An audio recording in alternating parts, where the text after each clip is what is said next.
Bismillahirrahmanirrahim. Alhamdulillahirabbil alamin. Wassalatu wassalamu ala Rasulillah ma ba'd. Allahumma anfa'na bima 'allamtana wa 'allimna ma yanfa'una wa zidna ilman. Assalamualaikum warahmatullahi wabarakatuh. Kita kembali memuji dan mengagungkan Allah Subhanahu wa taala yang menjadikan kita sebagai ahli tauhid di tengah banyaknya kesyirikan, yang memberikan kepada kita kehidupan di tengah banyaknya kematian, yang menjadikan kita sebagai orang yang bertafaqquh fid din, memanfaatkan waktu di tengah banyaknya kelalaian dan yang melalaikan. Kita memuji dan mengagungkan Allah Subhanahu wa taala yang telah menancapkan keimanan di dalam dada kita, yang senantiasa memaafkan dosa dan kesalahan kita, dengan ketika kita melakukan dosa kita tidak diazab akannya. Dan di pertemuan kali ini alhamdulillah kita telah memasuki dari bab yang keberapa? 24. Yang dimana dari bab yang sebelumnya yang telah kita pelajari tentang bagaimana bab Nabi sallallahu alaihi wasallam menjaga dengan betul-betul penjagaan tauhid dan senantiasa mencegah dari jalan-jalan yang bisa mengantarkan kepada kesyirikan. Dan kemudian di bab 23-nya bahwasanya Nabi sallallahu alaihi wasallam telah mengabarkan kepada umatnya bahwa akan ada di kalangan umatnya yang beribadah kepada berhala-berhala, para ausan, baik dari kalangan orang-orang saleh yang mereka ibadai atau mereka beribadah kepada hal-hal yang selain daripada tersebut. Kemudian di bab ke-24 kita akan membahas tentang bab maja'a fis sihri. Bab apa yang datang di permasalahan masalah sihir. Permasalahan sihir ini bab yang ke-24. Kalau buku panduan di halaman 134. Naam. Kita melihat bagaimana Islam memahamkan, melihat tentang sihir ini. Wa qaulullahi ta'ala wa laqad 'alimu liman ishtarahu ma lahu fil akhirati min khalaq. Sungguh Allah Maha mengetahui siapa di antara hamba-hambanya yang telah membeli. Ya, membeli apa? Sihir-sihir. Apa yang tidak menguntungkan mereka di akhirat kelak. Ya, bahkan yang mendatangkan apa? Kerugian. Naam.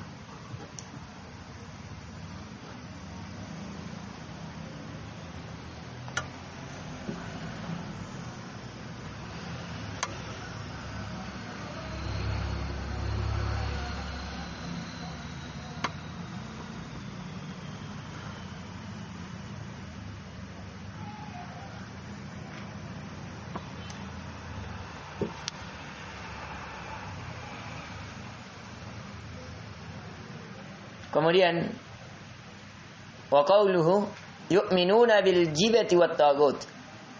Mereka ini yang telah menjual, yang telah membeli dari apa-apa yang ada dari perkara dunia dengan sihir, kemudian meninggalkan perkara akhirat, mereka beriman kepada jibit. Apa kemarin al-jibit?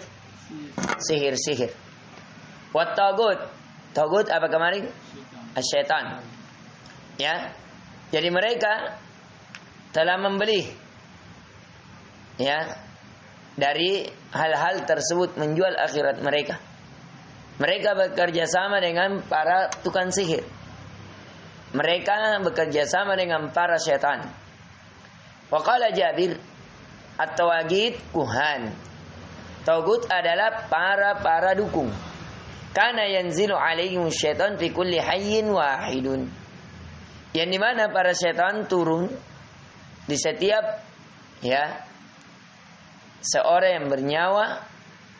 Naam. Setiap seorang yang bernyawa. An Abi Hurairah radhiyallahu anna Rasul sallallahu alaihi wasallam qala ijtanibus sab'al mubiqat. Dari Abu Hurairah bahwasanya kata Nabi sallallahu alaihi wasallam, sesungguhnya Rasul sallallahu alaihi wasallam berkata, jauhilah 7 perkara yang membinasakan. Qalu ya Rasulullah wa mahun? Maka berkata para sahabat, ya Rasulullah, apa itu 7 perkara yang membinasakan? Qal asyirku billah, yaitu melakukan kesyirikan atas Allah. Wasihru, dan sihir. Wa qatlun nafs allati harramallahu illa bihaq, dan membunuh jiwa kecuali apa yang membunuh jiwa yang diharamkan oleh Allah kecuali di atas hak.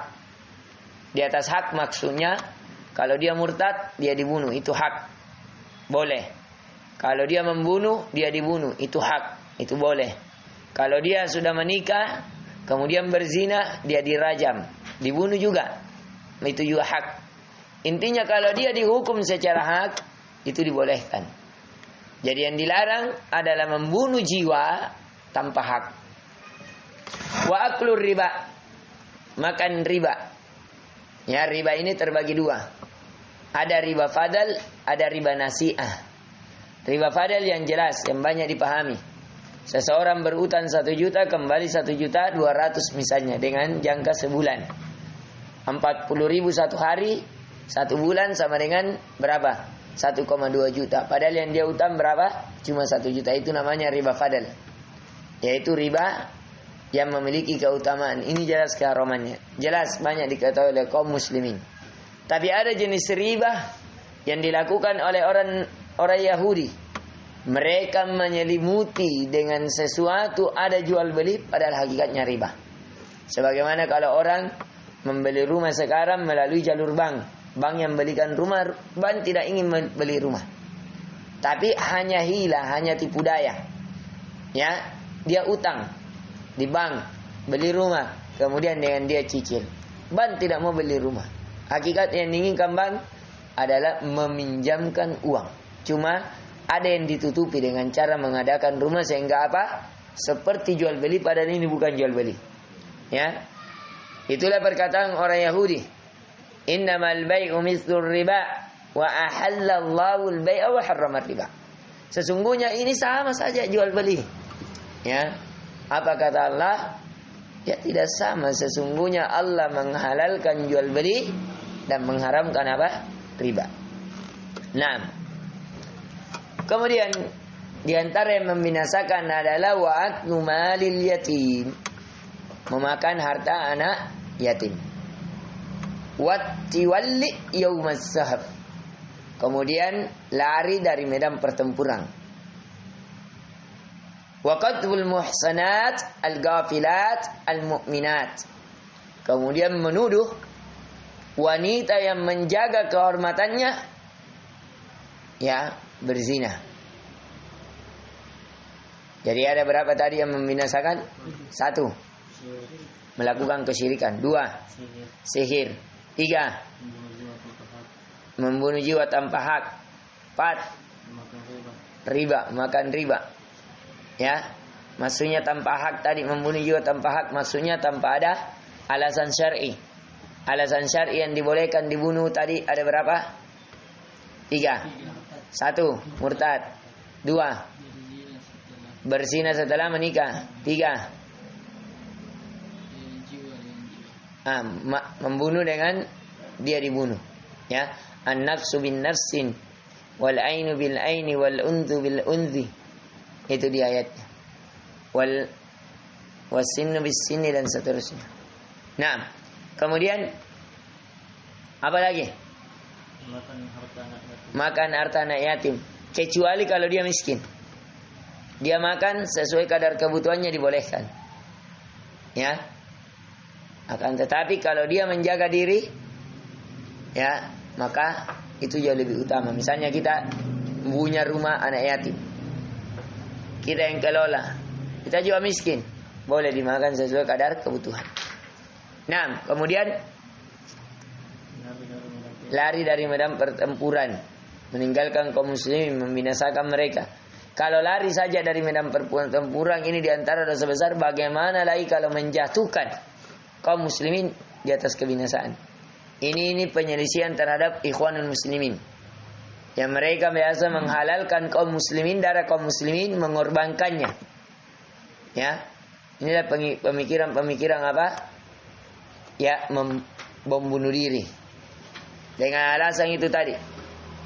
Kalau lari saja di medan pertempuran dilarang, apalagi kalau ini karena meninggalkan orang yang dalam keadaan kesempitan. Apalagi kalau menjatuhkan. Ini lebih parah lagi. Ya. Kemudian yang ke-7. Wanita yang suci, wanita yang menjaga dirinya dengan tuduhan berzina dan seterusnya. Maka tidak boleh. Tidak boleh dituduh. Siapa yang menuduh ini tanpa ada bukti, ya, maka dia ya wajib untuk dicambuk. Dicambuk dengan 100 kali cambukan. Nah, yang mencabutnya adalah pemerintah. Kemudian wan jundubin marfu'an, dan dari jundub secara marfu' artinya sampai kepada Nabi. Haddus sahiri, apa hukuman bagi seorang penyihir? Darbu bis saif, dengan dia dipenggal dengan pedang. Artinya apa ini? Dibunuh. Di antaranya yang boleh dibunuh adalah seorang tukang sihir. Ya. Makanya pernah di masa Zubair bin Al-Awwam terjadi ada ya pesta-pesta di Masjid Nabawi. Ya, di masa suatu raja yang saya lupa namanya. Dia berpesta penyihir dari orang-orang Yahudi. Saking hebatnya sihirnya, dia masuk dalam mulut unta, keluar dari lubang pembuangannya. Saking hebatnya sihirnya, dia mengindahkan sihirnya di depan raja agar raja senang. Sampai sepatu raja dia ambil, dia bisa jadikan merpati. Saking hebatnya sihirnya, ketika ada lewat orang-orang yang gila, dia jadikan apa? Dia tarik, kemudian berikan rantai, akhirnya dia seperti anjing. Ini orang gila. Saking hebatnya. Tapi ketika itu ada sahabat Nabi yang menyaksikannya, mengatakan bahwa ini diantaranya sihir. Ya, akhirnya dia mengatakan, saya boleh begini, saya boleh begini, saya boleh begini. Ya, maka dia ditantang. Bahwa bolehkah dia menghidupkan yang mati? Dia mengatakan apa? Ya, boleh menghidupkan yang mati. Akhirnya apa? Langsung dipenggal oleh sahabat Nabi sallallahu alaihi wasallam. Dan saya lupa ya siapa nama sahabatnya. Akhirnya ketika dipenggal, dia diperintahkan, hidupkan dirimu. Ya, langsung dipenggal sampai darahnya terpercik oleh raja. Akhirnya ketika pada saat itu, ya, barulah raja ini membawa orang yang memenggal ini. Kalau tidak salah yang memenggal ini adalah siapa tadi saya sebut? Zubair bin Al-Awwam. Qadinya adalah Abdullah bin Mas'ud. Qadinya, hakimnya adalah Abdullah bin Mas'ud. Maka ketika dia dipanggil oleh hakim Zubair ini, dia kabarkan bahwasanya apa? Orang ini adalah tukang sihir. Dia mengatakan demikian dan demikian. Ya. Apa dalilmu kenapa kau penggal? Dia mengatakan tentang dalil ini. Bahwasanya hukuman bagi seorang penyihir adalah darbu bisayf. Dengan dia apa? Dipenggal, dipukulkan dengan pedang. Artinya dibunuh. Nah, wa qala sahih annahu mauquf. Ada yang meriwayat, ini diriwayatkan oleh Imam Tirmizi dan berkata juga dari ucapan yang sahih adalah mauquf. Mauquf ini dibawanya marfu, yaitu dia hanya sampai kepada sahabat Nabi sallallahu alaihi wasallam. Ya. Kemudian wa fi sahih Bukhari, dalam sahih Bukhari, an Bajalah bin Abadah qala kataba Umar bin Al-Khattab radhiyallahu an qatulu kullu sahir wa sahira. Bahwasanya Umar, ya, dari Anba'ala bin Abadah berkata bahwa Umar bin Khattab radhiyallahu menulis agar hendaknya dia membunuh segala penyihir laki-laki maupun perempuan. Qal faqatalna salasa sawahir, maka kami pun membunuh 3 penyihir.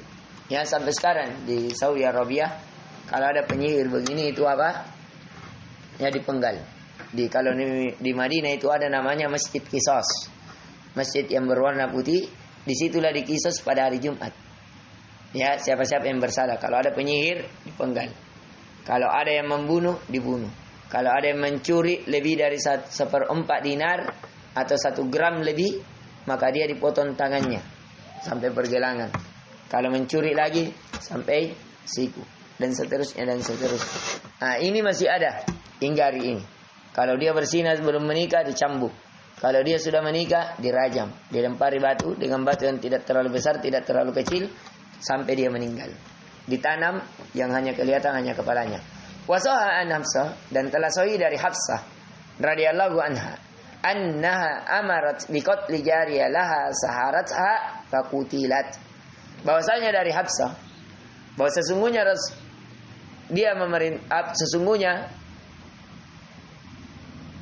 dia memerintahkan untuk membunuh jariyah, seorang budak miliknya. Yang apa dia? Saharatha. Yang dimana dia apa? Disihir akannya. Jadi yang mensihirnya siapa? Budaknya sendiri. Fakutilat, maka budak ini pun apa? Dibunuh. Artinya dia apa? Dipenggal. Wa kadzalika sahan Jundub, dan telah benar juga dari Jundub. Qala Ahmad an thalathatin min ashabin Nabi. Dan berkata Ahmad, ini dari 3 jalur sahabat Nabi sallallahu alaihi wasallam. Jadi yang sahih, yang disahihkan oleh Dr. Abdul Muslim bin Muhammad Al-Qasim, bahwa hadis ini, riwayat ini itu berasal dari sahabat, tidak sampai kepada Nabi sallallahu alaihi wasallam. Akan tetapi ini bisa menjadi pendalilan karena tidak mungkin para sahabat itu mengambil suatu hukum, apalagi masalah membunuh, itu dari kantongnya sendiri. Pasti dia mendapatkan dari apa? Nabi sallallahu alaihi wasallam. Apalagi kalau 3 jalur sahabat. Dari 3 jalur sahabat. Ini tentunya insyaallah taala tidak diragukan. Karena 2 orang saksi, 1 orang sahabat saja itu sudah menjadi saksi. Sebagaimana hadis innamal a'malu binniyat hanya diriwayatkan dari Umar bin Khattab. Itu sudah bisa menjadi kekuatan dalil. Apalagi kalau 3 jalur. Ya. Kemudian dalam bab yang ke-25 adalah bab bayan syai' min anwa'is sihr. Penjelasan akan sesuatu dari jenis-jenis sihir. Jenis sihir ini banyak. Qala Ahmad, haddatsana Muhammad bin Ja'far, haddatsana Auf an Hayyam ibn al-Alla, haddatsana Qatan bin al-Qubisah an abihi anna sami'a an-nabi sallallahu alaihi wasallam qala innal iyafah wat tarqah. Bahwasanya dari Ahmad berkata Muhammad bin Ja'far, bahwasanya dia diceritakan dari Auf, dari Hayyam bin Alla,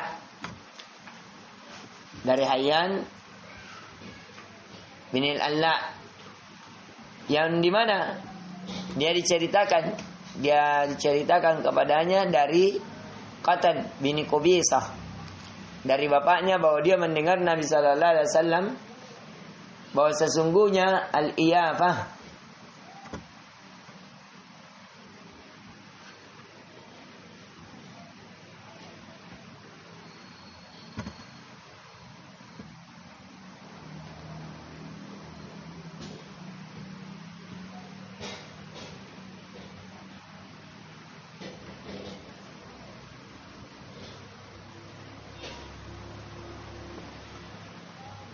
Nabi sallallahu alaihi wasallam sesungguhnya iyafah, kemudian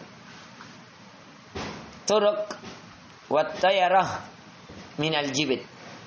Bahwasanya iyafah itu meramal dengan burung. Kemudian sedangkan turuk adalah mempercayai garis-garis yang digambar. Ada biasa itu kayak yang digaris-garis, misalnya kayu ini begini digocang, ada bentuk-bentuk. Ada biasa kalau garis ini ketemu garis ini begini, garis ini berbentuk begini jadinya begini, dan seterusnya. Nah, kemudian juga adalah at-tiyarah. At-tiyarah adalah seseorang ya mempercayai dari, kita lihat, oh ternyata ada ya, qala Auf al-iyafa zajrut tayr, yaitu iyaf adalah meramal dengan burung. Wat-tarku al-khattu yukhattul bil ard.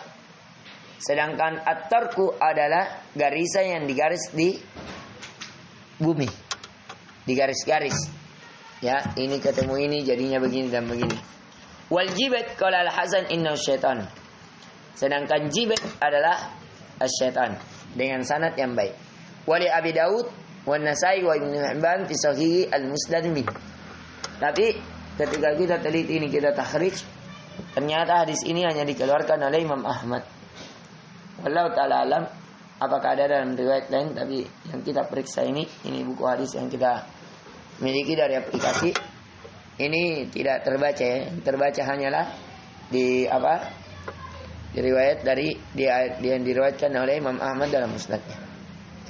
Dari Ibnu Abbas radhiyallahu anhu qala Rasul sallallahu alaihi wasallam man iktabasa syu'batan minan nujum. Barang siapa yang memakai bagian dari bagian perbintangan, faqad iktabasa syu'batan minas sihr, maka dia telah memakaikan dari bagian sihir. Zada mazada. Kalau bertambah maka bertambah sihir. Artinya kalau kita seperti zodiak. Ya, zodiak.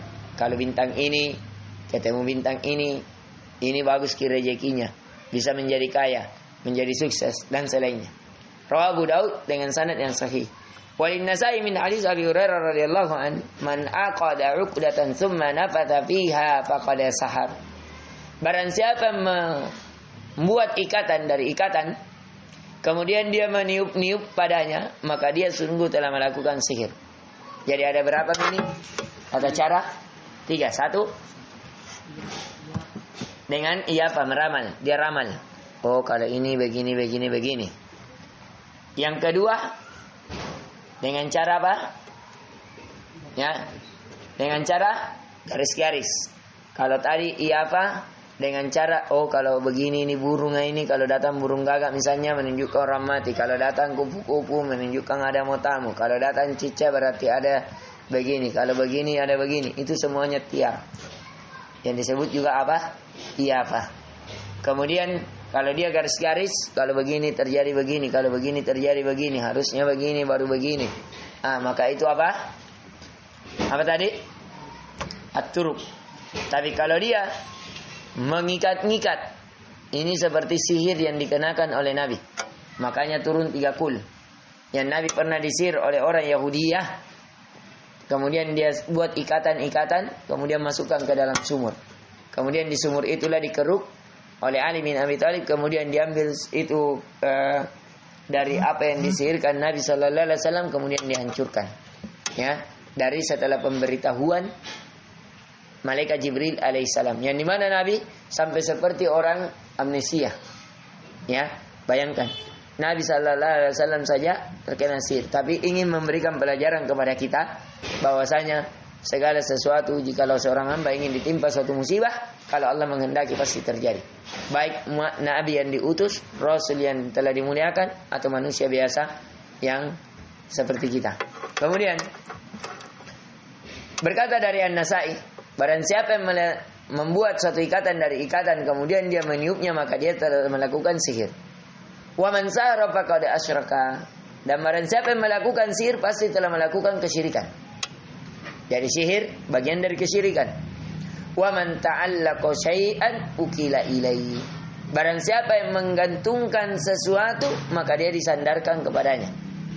Ya, diwakilkan atasnya. Artinya kalau kita buat ikatan-ikatan supaya Ka'bah lagi, akhirnya ketergantungan tak kepada ikatan, bukan lagi kepada Allah. Ya, itulah dari permainan para setan. Bagaimana memalingkan hati seorang hamba yang telah terikat, telah tergantung kepada Allah, kepada selainnya. Itu yang paling diharapkan. Karena tidak ada yang paling diharapkan oleh setan kecuali menjatuhkan kepada kesyirikan, ya, sampai kita kufur. Kalau tidak, maka syirik kecil. Kalau tidak, maka dosa besar. Kalau tidak, dosa kecil tapi berkesinambungan sehingga besar. Kalau tidak, maka menjatuhkan kepada perkara yang makruh. Kalau tidak, maka dia menjatuhkan kepada perkara mubah, tapi memalingkan kita kepada hal yang lebih bermanfaat. Nas'alullah salamata wal afiyatan. Kemudian dari Ibnu Mas'ud radhiyallahu anhu, sesungguhnya Rasul sallallahu alaihi wasallam bersabda, ala hal unabbiukum mal'adhu. Tidakkah aku ingin memberitahukan kepada kalian apa itu al-adhu? Al-adhu hiya namimatu al-qalatu bainan nas, yaitu namimah. Ya. Bagaimana sehingga terjadi kerusuhan di tengah kaum muslimin, yaitu ucapan-ucapan di antara manusia, buat cerita ke sana akhirnya terjadi bertengkar. Nah, walahuma, dan di hari keduanya juga an Ibnu Umar anna Rasulullah sallallahu alaihi wasallam qala inna minal bayani la sihrun, sesungguhnya sebagian dari penjelasan adalah sihir. Banyak ucapan-ucapan ya para penyair, para pujangga terkadang itu menyihir kan. Terkadang ucapan-ucapan penjelasan jago sekali berdebat, jago sekali bicara, seakan-akan apa? Sihir. Jadi itu juga penjelasan yang memukau, ya, retorika yang tidak didasari dengan dalil walaupun memukau itu bagian dari sihir. Nah, kemudian bagaimana cara mengangkat sihir ini? Ada dua pendapat di kalangan para ulama. Apakah boleh mengangkat sihir dengan sihir? Jawaban pertama mengatakan tidak boleh. Karena tidak mungkin najis dibersihkan dengan najis. Tidak mungkin dosa diangkat dengan dosa. Pendapat yang kedua dibolehkan. Dengan syarat ketika yang dilakukan tidak mengandung kesyirikan. Dengan niat ingin mendatangkan maslahat. Yang ketiga, ya, pada saat dia lakukan itu tidak meminta tumbal-tumbal. Ya, misalnya kalau ini bisa kuangkat sihirnya tapi potong ke begini, itu dia tidak lakukan. Ya, tapi yang lebih rajinnya insyaallah taala pendapat yang pertama, yaitu hendaknya seseorang menggantungkan saja kepada Allah. Ya, tidak usah memakai sihir juga untuk mengangkat sihir. Itu akan lebih sempurna tawakalnya, penyandaran dirinya kepada Allah. Wadah. Kalau dia mau lakukan, maka dengan cara ruqyah syariah. Baca Al-Quran seluruhnya, atau ayat-ayat tertentu seperti surah Al-Baqarah, 3 kul. Atau bisa dia dengan memakan kurma. Yang kata Nabi, siapa yang memakan kurma ajwa di pagi hari 7 butir, dia akan terjaga dari sihir sampai sore hari. Siapa yang makan di sore hari, dia akan terjaga dari sihir hingga pagi hari. Atau dengan dia membaca zikir pagi dan petang. Yang kata Nabi, siapa yang membaca a'udzu bikalimatillahi tammati min syarri ma khalaq 3 kali. Dengan bismillahilladzi la yadurru ma ismihi syai'un fil ardi wa la fis samai was-sami'ul 'alim 3 kali. La yadurru syai', tidak ada yang mampu membahayakannya. Termasuk apa? Dari sihir dan bukan sihir. Kemudian di antara juga yang dibolehkan kalau seorang terkena sihir dengan cara dia mandi dari bekas wudunya. Jadi mandi, ada orang berudu, bekas wudunya dia pakai mandi. Di antaranya juga dengan daun bidara. Dia ambil daun bidara 7 biji, 7 lembar, kemudian dia tumbuk. Kemudian airnya dia minum, selebihnya dia Dia pakai mandi. Misalnya 7 biji, 7 lembar, dia tumbuk-tumbuk. Kayak biasa kalau orang meninggal, dimasukkan di dalam air, ada diminum, ada juga dimandikan. Itu juga boleh. Ya, itu cara mengangkat sihir. Ya, adapun orang yang melakukan sihir itu apa tadi? Ya, dibunuh. Nah, tapi yang bunuh sekali lagi pemerintah. Yang bunuh adalah pemerintah, bukan setiap orang. Jangan sampai kita nyangka itu sihir padahal bukan sihir. Kita bunuh Tommy lagi. Ya, kemudian ada pertimbangan-pertimbangan dari hal tersebut. Yang sampai karena kejahilan atau selainnya, maka harus dipersaksikan. Dulu ditabayun dulu baru bisa dibunuh. Nah, ini yang bisa kita ingatkan tentang bab ini. Semoga bermanfaat. Lebih dan kurangnya mohon dimaafkan. Subhanakallahumma bihamdik, asyhadu an la ilaha illa anta astaghfiruka wa atubu ilaik. Assalamualaikum warahmatullahi wabarakatuh.